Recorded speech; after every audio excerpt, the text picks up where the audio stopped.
day. Welcome to the first So What issue for the year 2020. This of course coincides, and on purpose, with the recent tabling of the President Ramaphosa's State of the Nation address, which happened last night. A bit of a delay, and obviously by now all the commentary has been delivered, the verdicts have been passed, some good, most bad, most negative. But the purpose of this session is not to talk about the contents of his speech as such, but to take a slightly different angle and to focus on some of the leadership implications and styles exhibited by Mr. Ramaphosa.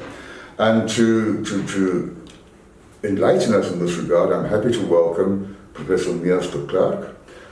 Mias is Professor in Leadership at the Business School and also responsible for research at the Business School. Mias, welcome. Thank you. So to get the ball rolling, some people have called Mr. Ramaphosa's performance that of a lame-duck president.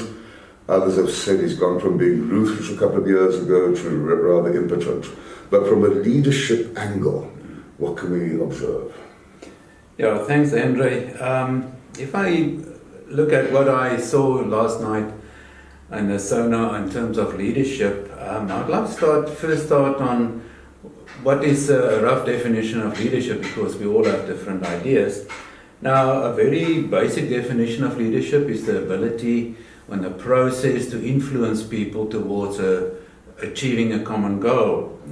Now, with that in mind, I am not sure that I saw much leadership from Mr. Ramaphosa. Rather than focusing the nations on a common goal, creating some energy, connecting with people, it appeared to me that it was an attempt to appease a frustrated nation on operational level, defending the government, citing all the things that they do and that they do well. But I didn't see any vision. I understand also that the SONA is also providing background on what is happening, but more is required. He talked for very long. He talked for 1.5 hours. It reminds me of the saying that I wrote a long letter because I didn't have time to write a short letter. And that made me wonder who listened to him. The people in the House, of course, had to listen to him, political and economic analysts and academics. But did the masses listen to that? I'm not sure. To me, he was a typical manager, giving feedback rather than a leader. A leader has to show some energy, and I did not pick up energy from Mr. Ramaphosa. A leader has to show emotions, and I did not pick up any emotions except for a brief laughter when he talked about cannabis. I did not experience that he connect with the people on the real issues. Now, what is encouraging from a leadership perspective is that he did acknowledge many of the things that are not working, and that is encouraging. But I would like to see connecting with people and connecting with the issues beyond the cognitive level, but also on the emotional level, beyond superficial attempts of connection by referring to children that made contact with him and so on. What we need in South Africa is transformational leadership, and transformational leadership's got 4 components. The first two, idealized influence and inspirational motivation, I'm missing that. Mr. Ramaphosa, where is your vision? What is your dream? Where are we going to?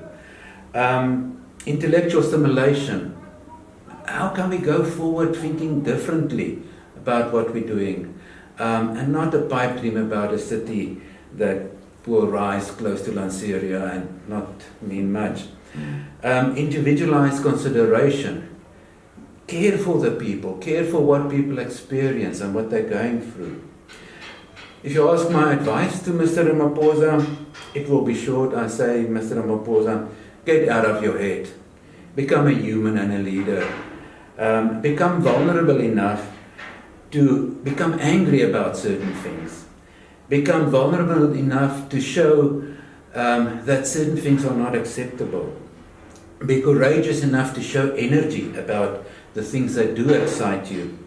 care enough to connect with the people, care enough to dream and to unite people, and show us what excites you, show us what aggravates you, and then we can connect, and then we can follow with confidence and build a new South Africa.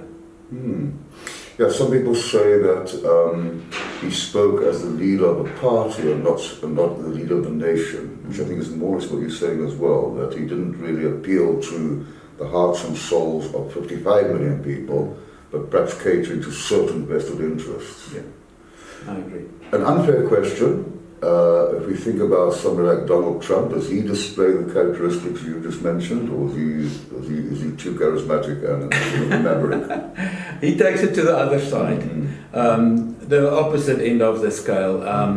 He becomes too charismatic, and of course, as a stereotypical narcissist, he focused on his own role in that, rather than why it is good for the nation. It's more about himself. Yeah, there we actually need a different kind of grounding.